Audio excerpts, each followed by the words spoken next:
बोलिए सतगुरुदेव की जय। बोलिए बंदी छोड़ सतगुरु रामपाल जी महाराज की जय। हाँ तो भक्तों, आज मैं आप लोगों के सामने प्रेम प्रसंग कैसे होता है यही कथा सुनाने का प्रयास कर रहा हूँ। तो सुनिए बड़े गौर से।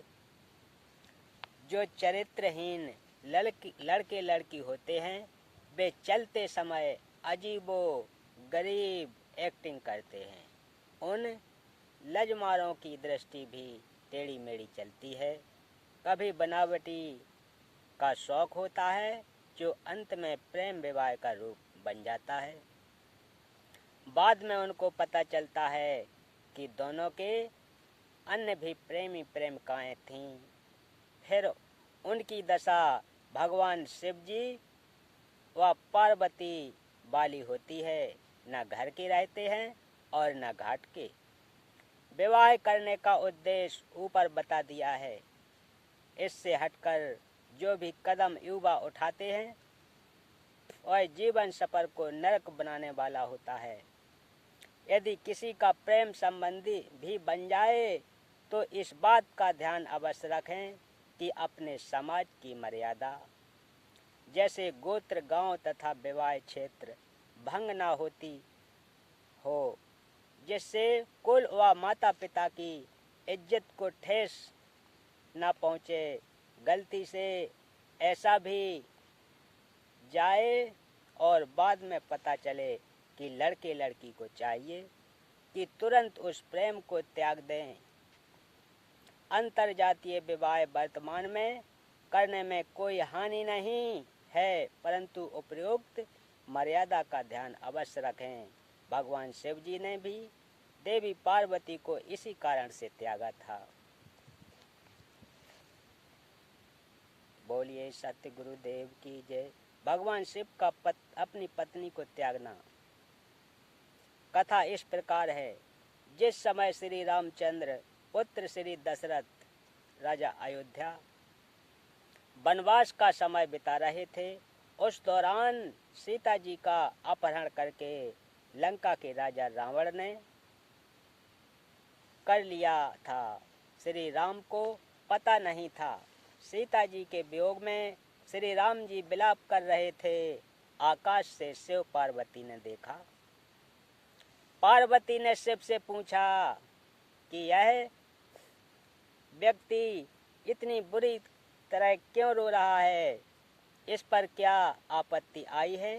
श्री शिव जी ने बताया कि यह साधारण व्यक्ति नहीं है, यह श्री विष्णु जी हैं जो राजा दशरथ के घर जन्मे हैं। अब वनवास का समय बिता रहे हैं। इनकी पत्नी सीता भी इनके साथ आई थीं। उसका किसी ने अपहरण कर लिया है, इसलिए दुखी हैं। पार्वती जी ने कहा कि मैं सीता का रूप धारण करके इनके सामने जाऊंगी। यदि मुझे पहचान लेंगे तो मैं मानूंगी कि ये वास्तव में भगवान हैं। शिव जी ने पार्वती से कहा कि यह गलती ना करना। यदि आपने सीता रूप धारण कर लिया तो मेरे काम की नहीं रहोगी। पार्वती जी ने उस समय तो कह दिया कि ठीक है, मैं परीक्षा नहीं लूंगी, परंतु शिव के घर से बाहर जाते ही सीता रूप धारण करके श्री राम के सामने खड़ी हो गईं। श्री राम बोले कि हे दक्ष पुत्री माया, आज अकेले कैसे आईं? श्री शिव जी को कहाँ छोड़ आईं?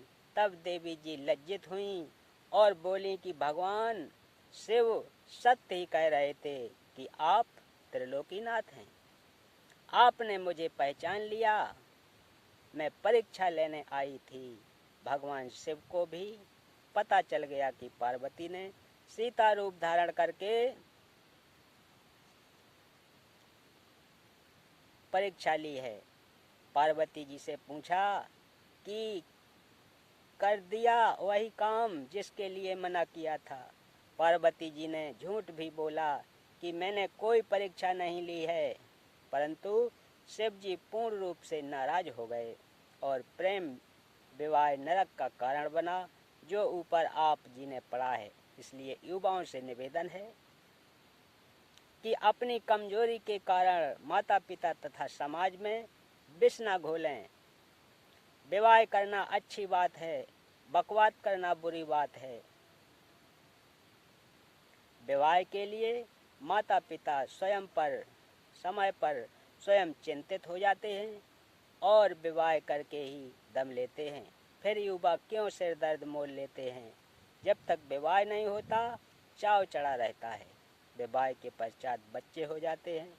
7 साल के पश्चात महसूस होने लगता है कि या के बनी। जैसे हरियाणवी कवि स्वांगी जाट मेहर सिंह जी ने कहा है कि विवाह करके देख लियो जिसने देखी जेल नहीं है। जैसे जेल के 4 दीवारी के अंदर रहना मजबूरी होता है, इसी प्रकार विवाह के पश्चात माता पिता अपने परिवार के पोषण के लिए, गृहस्थी जीवन जीने के लिए सामाजिक मर्यादा रूपी 4 दीवारी के अंदर रहना अनिवार्य हो जाता है। अपनी मर्जी नहीं चला सकता, यानी नौकरी वाला नौकरी पर जाता है, मजदूरी पर तथा किसान खेत के कार्य को करने के लिए मजबूर है, जो जरूरी है। इसलिए विवाहित जीवन मर्यादा रूपी कारागार कही जाती है। परंतु इस कारागार बिना संसार की उत्पत्ति नहीं हो सकती। अपने माता पिताजी ने भी विवाह किया। अपने को अनमोल मनुष्य शरीर मिला। इस शरीर में भक्ति करके मानव मोक्ष प्राप्त कर सकता है, जो विवाह का ही वरदान है।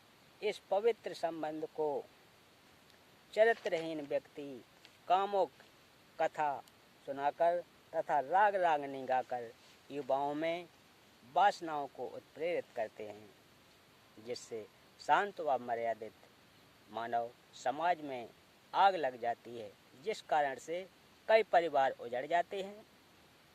जैसे समाचार पत्रों में पढ़ने को मिलता है कि युवक तथा युवती के गांव में प्रेम करके नाश का बीज बो दिया। लड़की वालों ने अपने लड़की को बहुत समझाया, परंतु गंदी फिल्मों से प्रेरित लड़की ने एक नहीं मानी। परिवार वालों ने लड़की की हत्या कर दी, जिस कारण से लड़की का भाई, पिता, माता तथा भाभी भी जेल गए, आजीवन कारागार हो गई। उन दोनों ने प्रेम प्रसंग रूपी अग्नि से परिवार जला दिया, बसे बसाए घर का नाश कर दिया। अन्य बहुत से उदाहरण हैं, जिनमें ऑनर किलिंग का मुकदमा बनने से फांसी तक सजा का प्रावधान है। हे युवा बच्चों, विचार करो, माता पिता आपसे क्या क्या उम्मीद किए जाते हैं। आपको पढ़ाते हैं, पालते हैं। आप सामाजिक मर्यादा को भूलकर छोटी सी भूल के कारण महान गलती करके जीवन नष्ट कर जाते हो।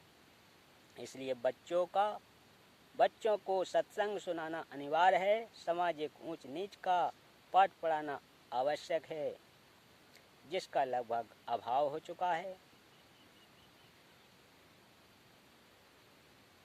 बोलिए सत्य गुरुदेव की जय। बारात का प्रचलन कैसे हुआ? राजा लोगों से प्रारंभ हुआ। वे लड़के के विवाह में सेना लेकर जाते थे। रास्ते में राजा की सुरक्षा के लिए सेना जाती थी, जिसका सब खर्च लड़की वाला राजा वहन करता था। सेठ साहूकार दहेज में अधिक आभूषण तथा धन देते थे। वे गांव के अन्य गरीब वर्ग के व्यक्तियों को दिहाड़ी पर ले जाते थे, जो सुरक्षा के लिए होते थे। उनको पहले दिन लड़के वाला अपने घर पर मिठाई खिलाता था। लड़की वाले से प्रत्येक रक्षक को एक चांदी का रुपया तथा एक पीतल का गिलास दिलाया जाता था। जो गरीब वर्ग अपनी गाड़ी तथा बैल ले जाते थे, उनकी कुछ अधिक राशि का प्रलोभन दिया जाता था। पहले जंगल अधिक होते थे, यातायात के साधन नहीं थे, इस प्रकार यह परंपरा बन गई। उस समय अकाल गिरते थे, जहाँ लोग निर्धन होते थे, कोई धनी अकेला मिल जाता था जो उसको लूटना आम बात थी। इस कारण से बारात रूपी सेना का प्रचलन हुआ। फिर यह एक लोक दिखावा परंपरा बन गई, जिसकी अब बिल्कुल आवश्यकता नहीं है। बोलिए सत्य गुरुदेव की जय। तो भक्तों, आज की कथा का समापन यहीं करते हैं। मिलते हैं अगली कथा में। तब तक के लिए सत साहेब।